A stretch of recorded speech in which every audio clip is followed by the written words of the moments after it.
Go. Bonjour Manuel et Victor. Donc, je vais vous poser des questions sur votre séjour ici en Bulgarie.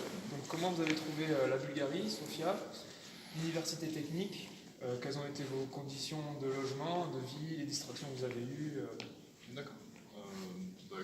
La Bulgarie en soi, ça a été un pays très dépaysant, c'est-à-dire qu'on a quitté notre alphabet latin pour l'alphabet cyrillique, on s'est retrouvé avec des panneaux qu'on ne comprenait pas au début, etc. en venant ici. C'était assez dépaysant au niveau de la météo, on n'était pas trop au début, c'était un pays assez chaud. Après le pays en lui-même et Sofia en elle-même, c'est une très jolie ville, le centre est vraiment très actif, etc.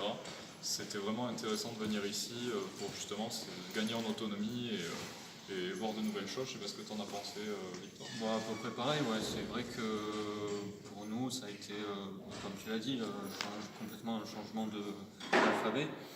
Puis après, c'est vrai que les Bulgares sont pas pareils que les Français, quoi. On a senti que les personnes étaient moins pressées que par rapport en France, et des trucs comme ça. Et puis oui, j'ai trouvé la ville très jolie. Puis même moi qui ai un peu visité les alentours, c'est vrai que en allant à Plovdiv, par exemple, c'est aussi une très jolie ville, ou cette lac de Rila, il y a aussi de très beaux paysages en Bulgarie, et c'est ce que j'ai bien aimé. Bansko aussi, Bansko qui est une très jolie ville où on a été pour la fête des étudiants en fin de semestre, qui était vraiment une très jolie ville. Après au niveau des distractions, ensuite on a eu à peu près les mêmes distractions qu'on pourrait avoir en France.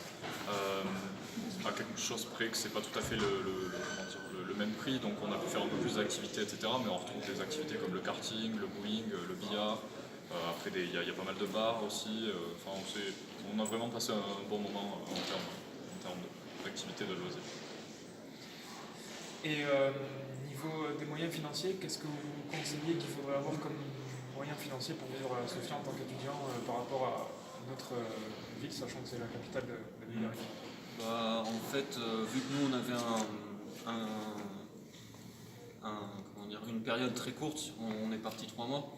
On est allé voir les agences pour voir ce qu'on pouvait avoir comme logement, et c'est vrai qu'on nous a dit que pour cette durée, on allait pouvoir avoir pour un loyer de 1000 à 500 1000 euros.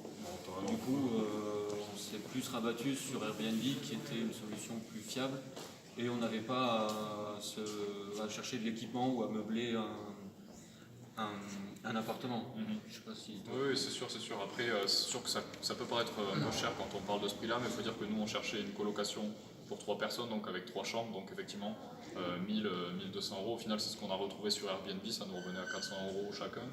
Après, en termes de coût du reste de la vie, on va dire que tout est globalement moins cher. Donc c'est assez difficile de se faire une fourchette de prix, mais disons que je pense que pour 800 euros, on vit déjà bien en comptant le loyer. On peut monter jusqu'à pas de limite.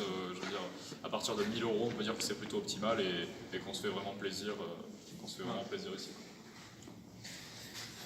Au sujet de la faculté francophone, comment vous avez trouvé le programme d'éducation qui vous a été proposé? Bah, on l'a trouvé, pour moi, je l'ai trouvé assez intéressant parce que c'était une autre pédagogie par rapport au cours français. On a pu voir comment on nous apprenait, on nous enseignait les professeurs bulgares.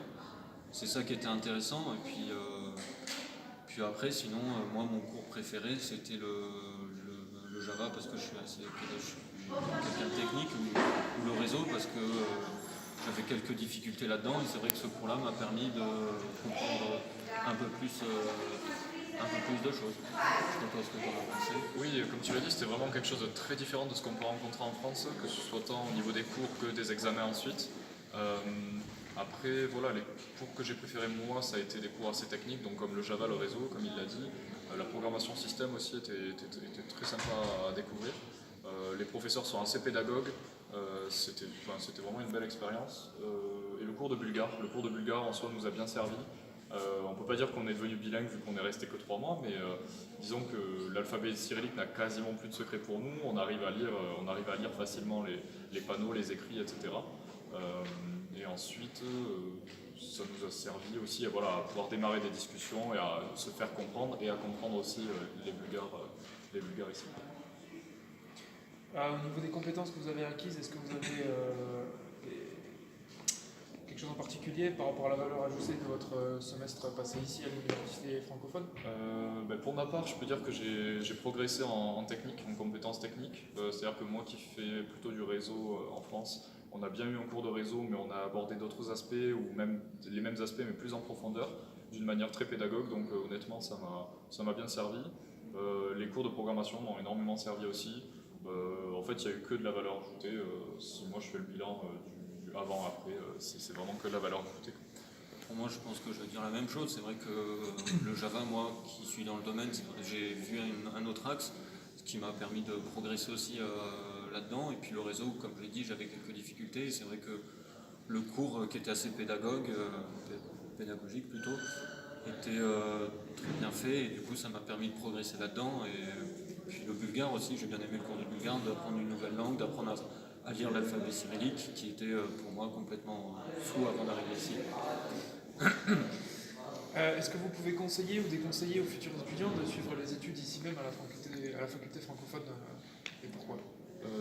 Oui, on peut leur conseiller parce que pour avoir connu plusieurs écoles, etc., depuis notre début, parce qu'on est en dernière année, pour avoir connu plusieurs écoles et différentes formations, honnêtement, ça a été une bonne expérience vraiment scolaire qu'on a vécue ici. Ça a été vraiment que du plus, donc je ne peux pas déconseiller en fait de venir à la faculté technique de Sofia. Après voilà, j'ai pas d'éléments de comparaison, mais Et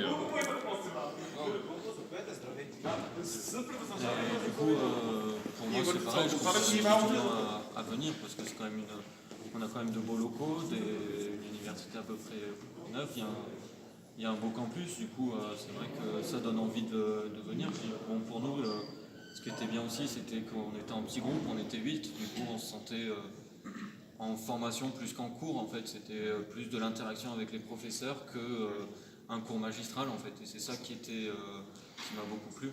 C'est qu'il n'y avait pas le temps de s'ennuyer en cours, il y avait tout le temps de l'interaction, des échanges et plein de choses. Du coup, voilà. Et puis on était assez libre aussi en cours.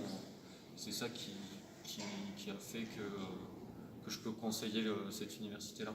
c'est vrai que nous on a un point de vue vraiment étranger qui venant justement étudier ici. Mais pour on a rencontré des Bulgares, etc., qui justement sont en première année par exemple ici et qui ont eux aussi une bonne expérience en fait de l'université. C'est assez difficile, mais en soi, l'université a quand même un sacré prestige qui fait que à la fin, ça paye. Et voilà ce qu'on peut dire. Donc oui, c'est que du conseil. Et à propos de votre opinion personnelle sur votre séjour dans la globalité? Mon opinion personnelle, il commence à faire un peu froid. On est à la fin de l'année. Effectivement, depuis un mois, il neige quand même par période. Qu'est-ce qu'on pourrait conseiller? De ne pas acheter, de pas venir avec une valise trop pleine parce qu'au final, on se retrouve à avoir des valises pleines à craquer parce qu'on peut acheter des choses qui sont potentiellement mieux ici, typiquement tout ce qui est vêtements un peu chauds, etc. Ne pas s'encombrer avec des vêtements. Après, je sais pas quoi dire de plus. Si tu as une idée. Pour moi, le cadre de vie aussi, il est quand même bien. Oui. C'est une ville qui est quand même assez. On n'est pas embêté c'est assez sécurisé. On se sent à l'aise en fait dans cette ville. Et c'est vrai que c'est pas mal. Puis là, on a quand même un beau cadre de vie, on a des beaux paysages. Et c'est vrai que par contre, le seul problème, c'est qu'il fait froid très vite et on n'était pas habitué. On n'était pas préparé à ça et c'est ça qu'on aimerait donner en dernier conseil. Voilà. Très bien. Merci à vous deux. Merci.